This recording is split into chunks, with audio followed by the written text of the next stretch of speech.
3 AI image generators. 2 live in the cloud and cost money every single time you hit generate. 1 runs entirely on my machine, no internet, no subscription, no one actually watching. I ran the exact same 10 prompts through all 3. And here's the twist, I'm not telling you which is which until you've seen the actual image. So you have to judge it blindly. The contenders: Seedream 5.0 online, GPT-2 online, and Krea 2 running locally on my machine right here, 5060 Ti. The rules are actually simple, same prompt in all 3. First generation, no cherry picking, no rerolls, no in-painting.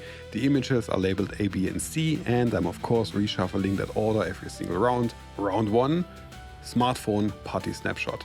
I want the image to look bad. Blurry, badly framed, direct flash, a real phone snapshot. The question is, which model is actually brave enough to be ugly? 2 of these understood the flash. Hard shadows, red eyes, sweaty skin. One of them was too vain to actually look ugly. No direct flash, no red eye, way too clean. That's a stock photo actually pretending to be a snapshot. And in my opinion, the point goes to Seedream 5.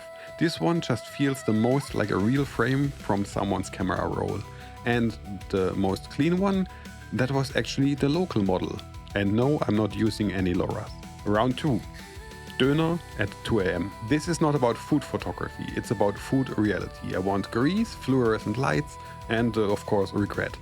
And here's where being German matters, because I know exactly what a Döner is supposed to look like. Why am I saying that? Because 2 of these models made me a dürüm, or a Jufka, or whatever you call it in America. I asked for Döner, the open flatbread. Only one of them clearly knows what a kebab looks like at 2 AM. Pretty simple, the prompt says Döner, the image delivered a Döner, point goes to Krea 2, the local model just won a round on cultural accuracy. Round 3, UGC creator shot. This one matters commercially. UGC style ads are a massive industry. If a model can fake this, that's actually real money. Watch for the eyes, the focal length and the skin. Funnily enough, one of these even wrote a readable product label that I didn't ask for. Front camera compression, a tiny blemish on the chin, everything works. This could run as a TikTok ad tomorrow and nobody would actually flag it. That should excite you and even scare you. The point goes to GPT-2. One of the others went to Chloe, that HDR beauty shimmer that screams campaign and not camera. Round 4. Cinematic film still. Now we're actually in my territory. This should look like a frame pulled straight out of a movie. Quick production note. One of the 3 actually couldn't do CinemaScope 21:9, so I had to do it in 16:9 for fairness. Look at the halation on the streetlights, the rain catching the backlight. One of these is a wallpaper, one is a screenshot, and one is the frame from a movie that actually doesn't exist. And in my opinion, Seedream 5 takes this one.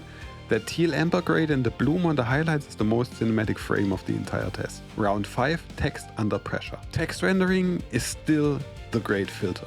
It needs to have the band name, the date, the venue, the price, all readable and correct in a chaotic punk layout. 3 years ago, this round would have produced, well, alphabet soup. Today, count it, all 3 passed. But one nailed the balance, in my opinion. Every line readable and it still feels very much like punk. And here's the first sentence I did not expect to say in this video. The local model just typeset an entire flyer like I wanted to.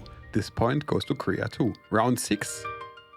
Rain documentary style. Rain, in my opinion, is a brutally honest thing. Wet surfaces, motion blur, flat lighting, no dramatic lighting to actually hide behind. Look at the edges around the vendor on this one. He's been cut out and pasted into the rain. The light on him doesn't match the world around him. The winner, in my opinion, actually stands right in the weather. And I'm honestly surprised, it's Krea 2 again. The local model is pulling ahead and I'm starting to actually sweat for the cloud model. Around number 7, hands. Doing real work. You know this was coming, it's really hard for models. But not just hands. Hands holding something, in this case knives. Fun fact, my first version of this prompt failed on all 3 models. In these images, 2 of the chefs are actually going to an emergency room right after. One is cutting directly between his own fingers, one's knife is, well, basically floating somewhere. Only one of them actually knows how to hold a knife. And my point goes to Seedream 5, a proper fist on the handle, the guiding hand tucked away safely. Round 8, prompt obedience stress test. This round isn't about beauty, it's about listening. 5 checkable elements, we're keeping score on the screen. And it's 5 out of 5 for everyone. The car, the board, the dog, the pink laundromat, the readable sign. but look at the hood on two of these. They physically glued the glowing neon letters onto the paint. That's not a reflection, that's a sticker. Only one actually understood what a reflection is. I'm splitting the points in this one. Krea for the clean physics, GPT-2 because the scene execution was just a bit more complete. 1 point each. Round 9, the tired nurse. In my opinion, the hardest portrait isn't a dramatic one, it's the unspectacular one. Real tiredness, ugly mixed lighting, there's no place for a plastic face to actually hide in. And 2 models gave her a black eye. Look at that. That's not tired, that's actually, well, punched or injured. I think restraint is the hardest thing to actually generate. And to my surprise, Krea 2 takes the point again. Final round, 1987 party scan. It's the final round, let's time travel. Color chemistry, 80s fashion, flash shadows, scan artifacts. If one detail is from the wrong decade, the illusion actually dies. And one of these is, in my opinion, too modern. The haircuts are right, but the photo feels like a 2024 photo cosplaying as 1987. One is somewhere in between, and one could generally be in your parents' photo album. Oh, and that's even though it also wrote its own caption on the border. Andi's Geburtstagsparty. I have never said anything about a birthday. Guess training data has opinions. And the final point goes to GPT-2, even though it wrote something I didn't want, because it feels the most authentic 80s 1987 style in the test. The model that actually runs on my machine, costs no credits per image, was faster than the cloud, and actually answers to no one, just won the whole test.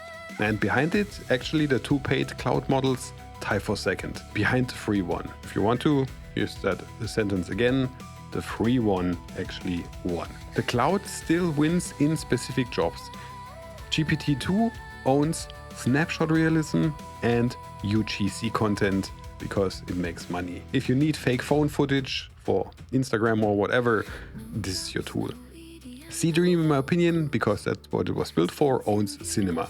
That phone booth frame and a correct knife, chef's kiss. And Krea 2 has one real weakness: it refuses to do direct, ugly stuff without LoRa's. Putting in LoRa's changes the whole game. But text rendering, prompt obedience, honest skin tones, the thing local models were actually supposed to be years behind on my machine with the 5060 Ti, it won. So be honest in the comments. How many rounds did you correctly guess, and which one did you think was the local model? As always, the full prompt list is in the description. Subscribe if you want actually the video test version of this as soon as, well, Seedance 2.5 comes out.